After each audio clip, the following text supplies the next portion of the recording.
Let's start at the beginning with this book.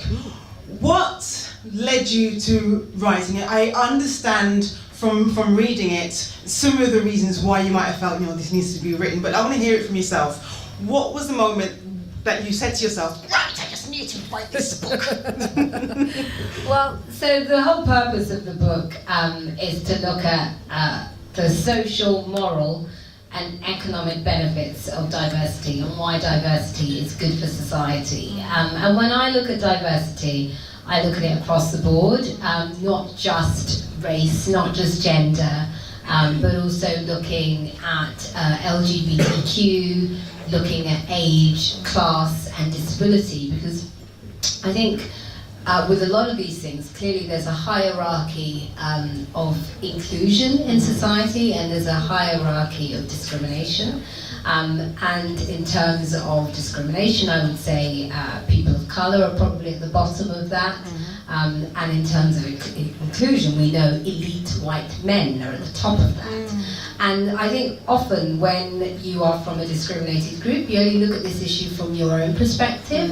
What I wanted to do was to take a bird's eye view, because until everybody has a chance to be the best they can be, then none of us really survive or succeed. So you can't just think, oh, I only want to look at black people, or I only want to look at women, or I would know, actually, the majority of people in society are discriminated against. And as a result, we're all losing out, because it means this country isn't being the best it can be, and the same for America. So this book is from a UK and US perspective, but what made me want to write it was, like most British television talent, I wanted to try and crack America, and so I moved to America. I didn't crack America, I sort of made a little dent in her east and west coast, and I stayed away from Kansas, and anyone who knows Kansas kind of knows why.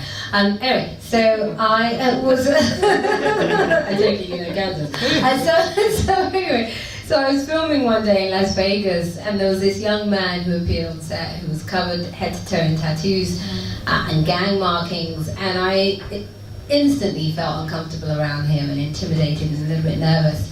And at that moment I was able to see this issue from both sides, because being a black woman, I've always looked at it as being on the receiving end as opposed to doing it myself.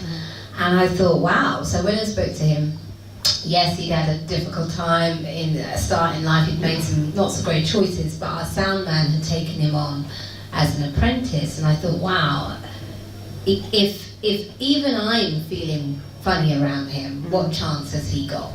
And how many times is he going to come up against this sort of unspoken sort of awkwardness that we all know what it is? No one ever talks about it, but we all know what it is when you experience it. And how many times is he going to come up against that before he just gives up? And so that's what made me want to start the conversation, and that's how the book came about. Oh, wow.